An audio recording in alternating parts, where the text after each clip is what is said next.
Hey, Gremlin Gear. Today we're going to be having the talk. We're going to be doing it. We're going to be talking about plate carriers, and really what we're going to be talking about is chest rig LBV superiority compared to plate carriers and kind of the differences that we've seen come about recently while a lot of more people have been switching over to chest rigs LBVs. The traditional superior way of carrying your equipment and load-bearing equipment. So if you like this content, go ahead and subscribe if you haven't already, and go ahead and like the video. Maybe wait to the end to see if you like it, or just like it now and then you can take it away later. So just getting straight into the video, I want to go over some of the mistakes that I made getting into this equipment. First of all, which was rushing in but getting a plate carrier, along with why I recommend chest rig so much for beginners, or even if you're not a beginner. There are so many reasons to consider getting a chest rig and not just having a standalone plate carrier. Although there are reasons for that, I'm going to go into my rationale behind all of it. So stay tuned. So what we see most people do, most people, myself included, rush into kit for the first time, they want to buy a plate carrier. All right? There are so many reasons this is backwards. All right? Now, you're probably binge watching videos right now wondering, what do you need to buy? What is good for you? What's the latest, hottest thing? What's the piece of kit for you? What do you need to buy? What kind of new plate carrier am I going to sell you on? And that's a great point. Most people on YouTube are gonna try to sell you on new kit, sell you on this plate carrier, on these plates, and they don't even talk about like, hey, you know, if you're actually gonna use stuff like this, you know, this is almost 10 pounds strapped to your body, you actually have to be physically fit, physically capable of wearing it, along with all your mags and ammo and all your other things. That is the number one thing in my mind, guys. If you can't run an 8-minute mile, can't bench press your body weight, can't squat twice your body weight, this is not for you.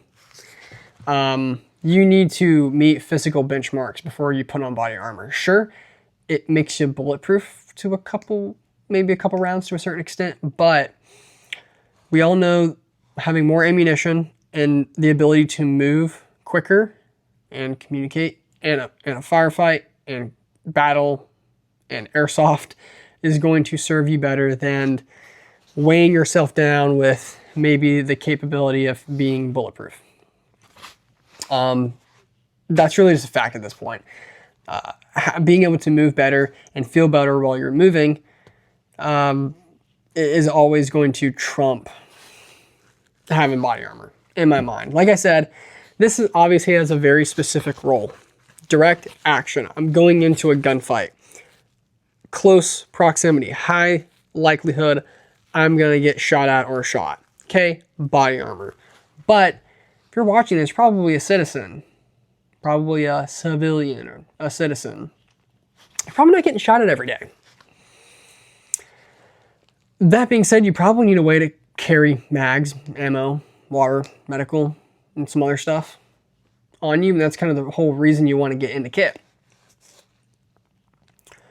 Average cost of plate carriers. This plate carrier with plates is probably $500. Just this. Just the plate bags and the plates. It's probably a little bit more than that, and now it's definitely more than that. I've had this for a few years, and as we know, prices with everything have just gone up so much. Especially if you're going to go out and get Cries level 4 plates, you're easily talking $1,500, north of $2,000 even.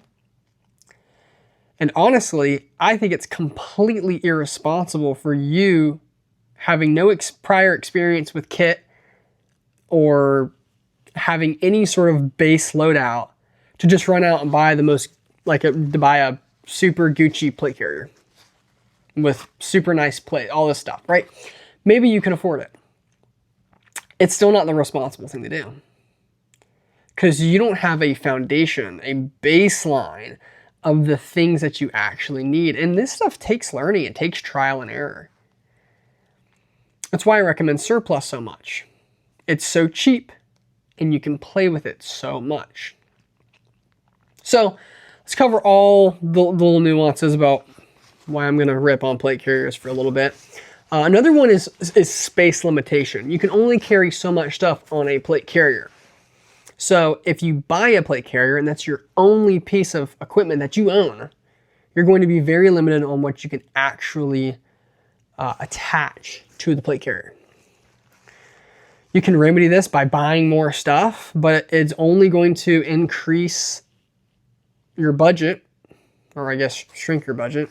You're going to lose more money spending it on upgrading your piece of nylon, your plate carrier.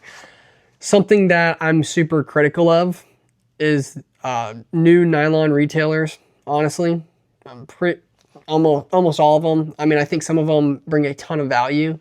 Some of them, I've played around with stuff from T-Rex Arms, obviously. Spiritus Systems, good. Velocity Systems. Haley Strategic. I've bought products from all of these companies. And here's what I'll say to a couple of them. I mean, I'll just be straight honest with you. You've got companies like Haley Strategic that'll sell you like these placards that you can, they're like micro rigs essentially, but they're slightly bigger than micro rigs, right? You know, and they're like $200+.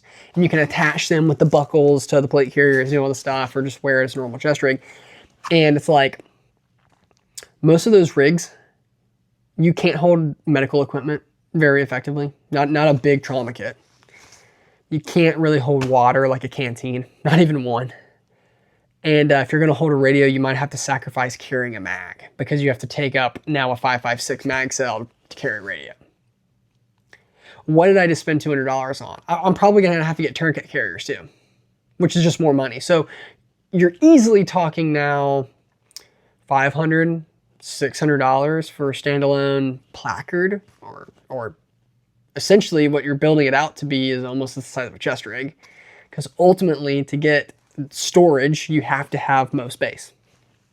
You're gonna have to accomplish that somehow.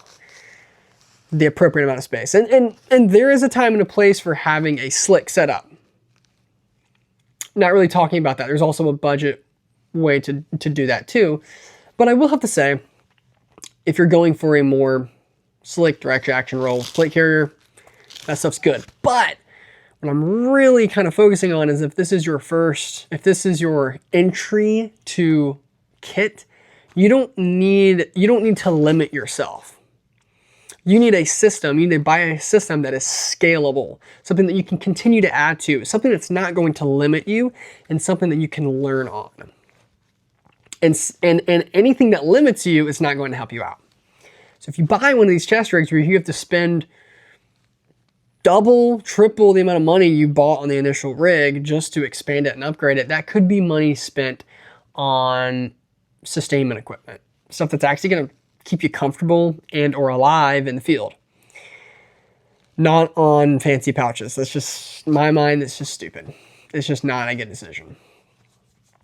And then you've got slightly bigger rigs like Velocity Systems, and you know, they make some pretty solid rigs, but I do feel like they're limited. You can't add on to them. And if you buy something like that, it doesn't have exactly everything that you need on it already, you're kind of screwed.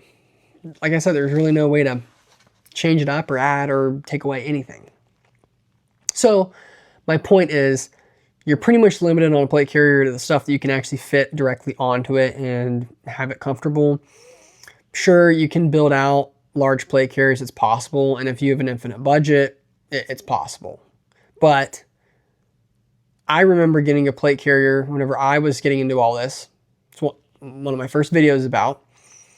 And I did not have the budget for plates. I was like in middle school. I had a Condor plate carrier. I had no budget for plates. And really, I got a plate carrier because that's all I knew. There weren't any chest rigs.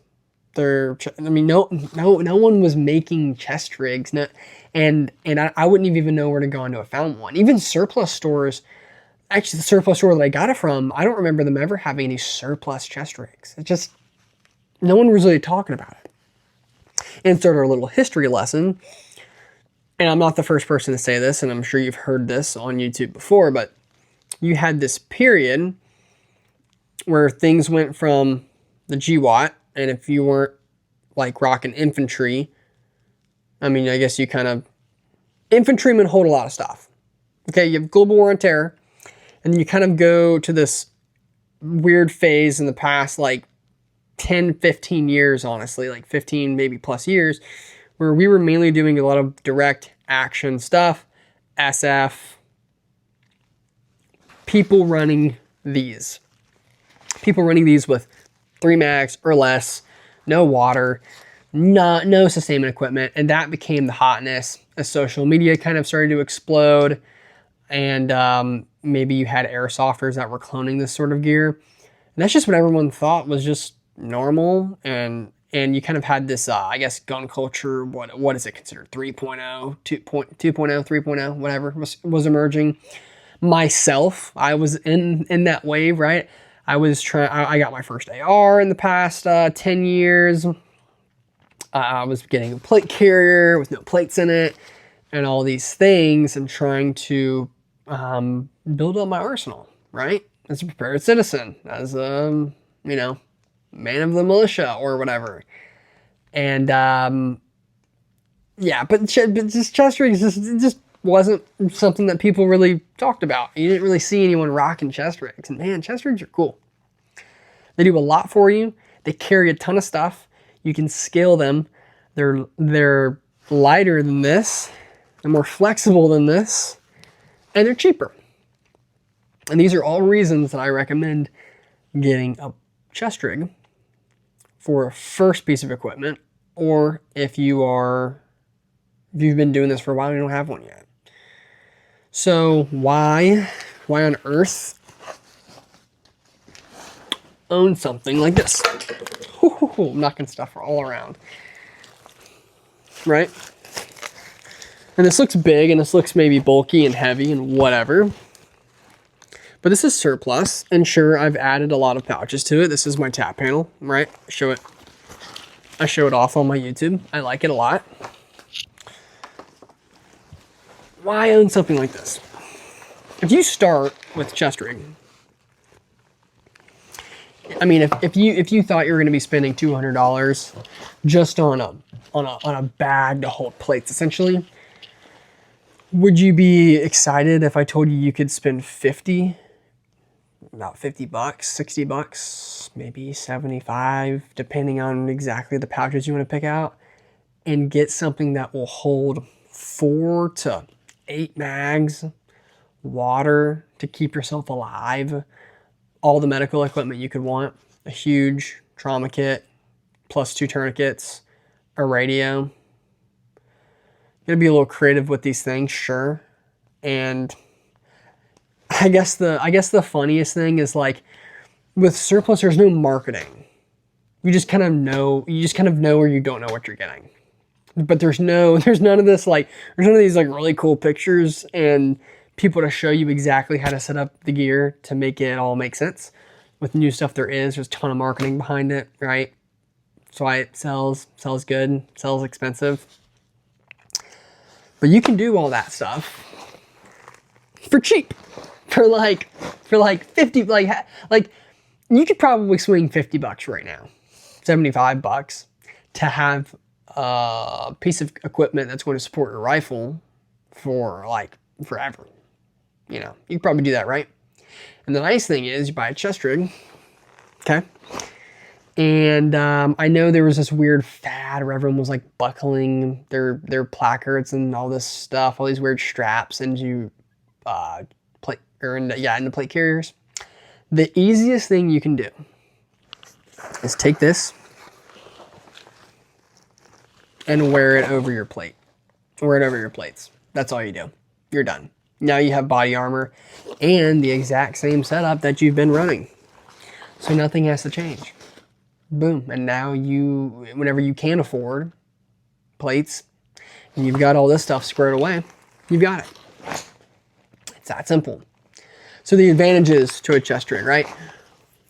More capacity, more space. I'm holding more mags. I have equipment that will actually keep me alive in the field, which I believe if you're a citizen, you're not in the military, and you don't plan on, you don't have a bunch of equipment given to you and you're told how to set it up. You have to figure this stuff out yourself. If you were to be fighting in a conflict as a citizen here in the homeland, for whatever reason that may be, probably going to have to hold your own stuff to keep yourself alive. You're probably not going to have any resupplies. Holding more equipment is going to be advantageous. I just think it makes sense that way. So it's another huge reason I'm an advocate for chest rigs, LBVs, and large load-bearing equipment. And honestly, now, if you watch videos, man, this is small now. People are holding a lot more stuff than that. Speaking of which, you can couple this with a backpack. You're not going to be going and rucking with plates on. Sure, you could put plates in a ruck. You're probably going to hate yourself for it later. But if you absolutely have to and you need to, whatever. But if you have a backpack, you like going and stomping around the woods, you're not going to be doing it with a plate carrier on. You need a chest rig for that. And I think that is a more realistic role than having plates, honestly. And you're probably going to enjoy this a lot more. Pretty much guarantee it. So you're more mobile. You're lighter. You've saved money. You've probably learned more because you've had to do a little bit more stuff DIY, whether it's color matching, spray painting, dyeing, learning how to use PALS, MOLLE, webbing properly. Okay, so you've learned some. You've hurt your fingers in the process. They're very sore. Okay, you have to go put lotion on them now. Maybe you busted out the pliers in the process, right? The needle nose pliers to pull those MOLLE straps through the webbing. And you're a better man now after it all. I'm probably missing a point or two, but my case is very strong for why, if you're kind of on the fence about what you should get, or you're really kind of overthinking it, maybe binge watching videos like this, go get a tap panel. Go get a FLC. You get an FLC, you don't have to buy an H harness for it. If you buy a tap panel, go buy an H harness, so some buckles, get some surplus pouches. You might not know what you get. You might not know what you need to get. I would say try to buy a set of a bunch of pouches. If you really don't know if you really don't know what you need to get, canteen pouches are my default, right? For canteens, medical, extra mags.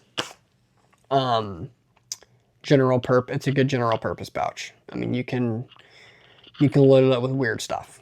Fit a drone in it. A small drone. The USGI canteen pouch is just by default. Just really, really some fun stuff you can do with it. Buy UCP, right? Buy the ugly gray digital pattern. And if you don't have the resources to dye it green, and you haven't watched my video on that already, just rattle can it, Ranger Green.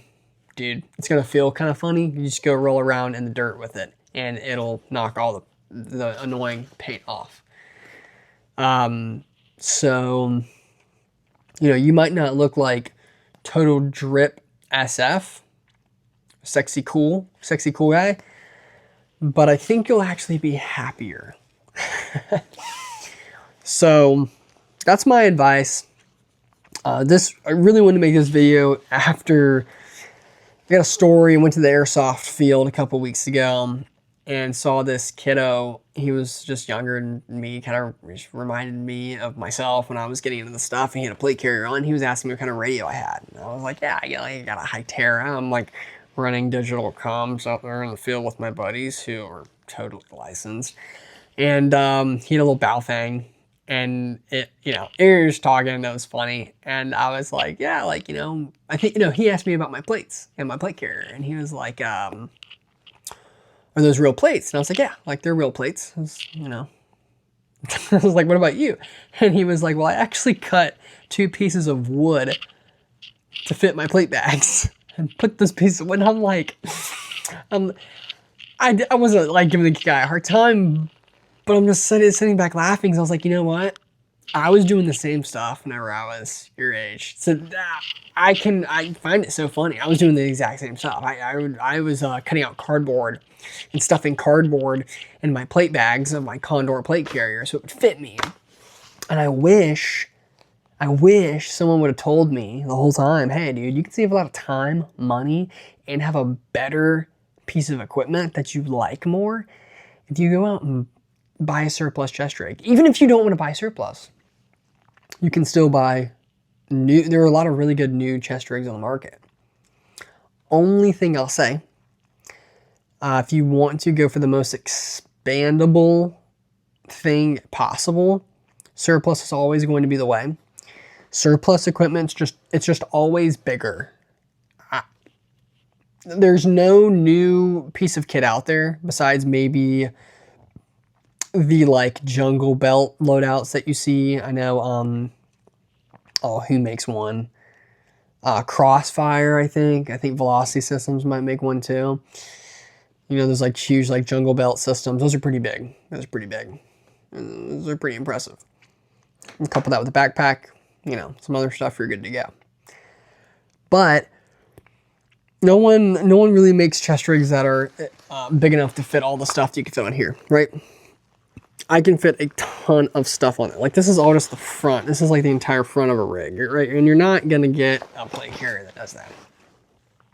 You have more flexibility with the mags that you can carry, right? Which drives me nuts. Does that ever drive you guys nuts? You go to these new nylon retailers and like they want to sell you the individual mag holder for the specific, you've got to buy one for AK mags and you have to buy one for AR mags and you have to buy one for 308 mags. And I get it. I know why. They're all different sizes. But I'm like, damn, like I got to buy like 6 of these things and like that's like $100 now just to be able to hold mags whenever. I'm like, why did I buy what did I buy? It's just kind of the way that I see it. So, like I said, man, just save a lot of money. Do the right thing. Don't be the kid putting wood in your plate carrier and slowing yourself down, right? Like I play airsoft with plates in. Occasionally, I got way too hot while I was playing and tired after 4 hours of running around with plates on, dude. I mean, it's exhausting. I can even admit that. I don't have a problem admitting that. It's exhausting. So, running no armor is nice. It's very nice. It's kind of all I've got for you guys. Kind of my rant. I've been meaning to go on for a while. You've probably already know this if you've seen some of my stuff. Not really anything too crazy or unexpected. But let me know where you are in your gear journey. Let me know if you're in between, purchasing some equipment because it could probably help you out. It's kind of why I made this channel in the first place. That's why I make videos. I'm just experimenting with stuff and just like coming from it as a citizen who is just trying to buy equipment that can hold or that can support multiple weapon systems, right? Different weapon platforms, hold all the same gear across the line, kind of streamline things. I just look for value in the stuff that I'm getting. And, it's all very simple. You can kind of doom scroll this stuff.